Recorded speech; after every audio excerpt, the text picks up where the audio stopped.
कहीं मेरी कथा हुई थी तो एक माता जी, मुझे नहीं पता, वो पहले ही दिन व्यासपीठ की चौकी के नीचे सेब धर गई। 7 दिन बाद कथा पूरी हुई तो मंच पे आई, बोले व्यास जी सेब दो। मैंने कि मैया मुझ पे तो नहीं है। बोले नहीं, आपकी चौकी के नीचे रखा है।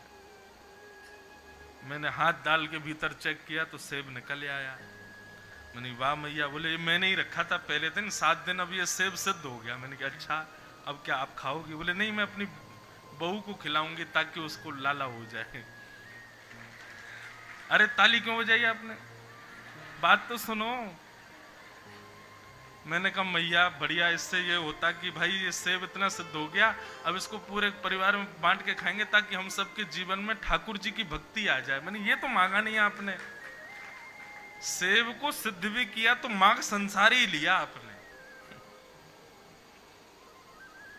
मैं एक बार हिमालय में एक स्थान है जागेश्वर, जब आप जाएंगे कभी हिमालय पर जाएं उत्तराखंड में, तो पौड़ी गढ़वाल ये तो आ जाते हैं आपके ऋषिकेश से ऊपर, बद्रीनाथ केदारनाथ आदि सब, ये पौड़ी गढ़वाल। कमाऊ की तरफ जाएंगे तो ये आप नैनीताल से आगे वहां की तरफ, तो एक स्थान है जागेश्वर। वहां मैं दर्शन करने के लिए गया। जागनाथ भगवान महादेव का अद्भुत स्थान है। रात्रि 7 बजे के बाद वहां ऐसा लगता है कि 2 बज गए हों, बिल्कुल सुनसान, कोई नहीं। अब हम जब गए तो 7 बजे मैं भोजन प्रसाद करके मैं ऐसे ही घूम रहा था बाहर, तो मंदिर के बाहर की ओर जब घूमने गया तो एक दंपति, पति पत्नी, वो हाथ में कोई पात्र लेकर, उसमें पात्र में कपूर लेकर के खड़े थे और दिया लेकर के खड़े थे घी का। मैंने किसी से पूछा भैया, मैंने कहा ये क्या कर रहे हैं? बोले कि रात भर खड़े रहेंगे, सुबह 4 बजे मंगला आरती होगी, पुजारी जी जब आरती करने जाएंगे तो ये अपना दिया शंकर जी के सामने रखेंगे। मैंने कहा इससे क्या होगा? बोले ऐसी यहाँ की मान्यता है कि ऐसा करने से पुत्र रत्न की प्राप्ति होगी।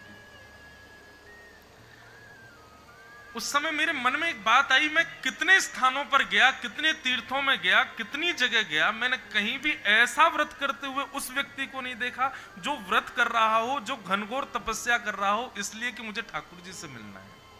नहीं, ऐसा नहीं है कि हम कर नहीं सकते, कर सकते हैं, बस जो वस्तु हमें चाहिए वो संसार से मिलित होनी चाहिए तो हम कर देते हैं। किसी व्यक्ति से कहो कि भाई 7 दिन कथा सुनो, नहीं सुनेगा। लेकिन उसी व्यक्ति से कहो 7 दिन यदि तुम कथा में नित्य आओगे ना, सब लोग इधर देखो, यहां देखो, ध्यान से सुनो। ये बीच में अलार्म चलाया भगवान ने, वो भी बेचारी दुखी हो रही कि आज महाराज जी जा रहे हैं। सुनो ध्यान से।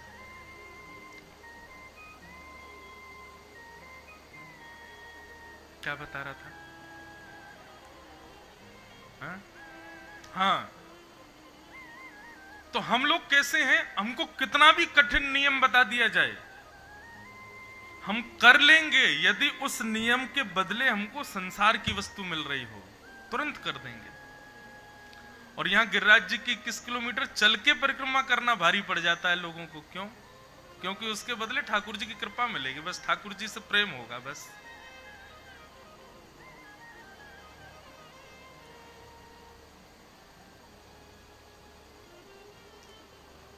एक कार्य कीजिएगा बंधुओं, 1 साल के लिए बस एक काम करो। आज तारीख क्या हो गई? 26। हम दोबारा खंडवा आएंगे 1 जनवरी को, अगली। तब तक सुनिए,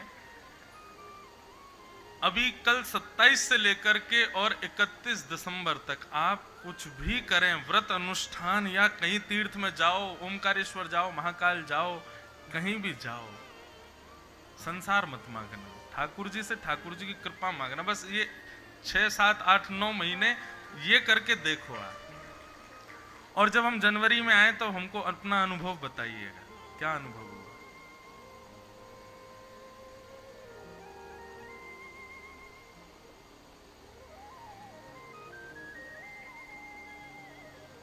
कभी मांगिए तो सही ठाकुर जी को, हम नहीं मांगते।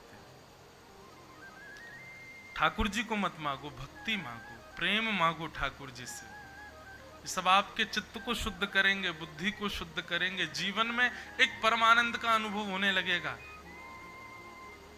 फिर किसी के अपमान से आपको दुख नहीं होगा, किसी के सम्मान से बहुत प्रसन्नता नहीं होगी।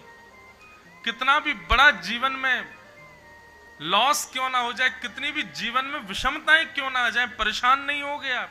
आज मुझे कोई आकर के बोला मुझे बहुत डिप्रेशन होता है। मैंने कहा क्यों होता है? क्योंकि अपने ऊपर जिम्मेवारी ले रखी है हमने बहुत ज्यादा। थोड़ा ठाकुर जी से प्रेम करो।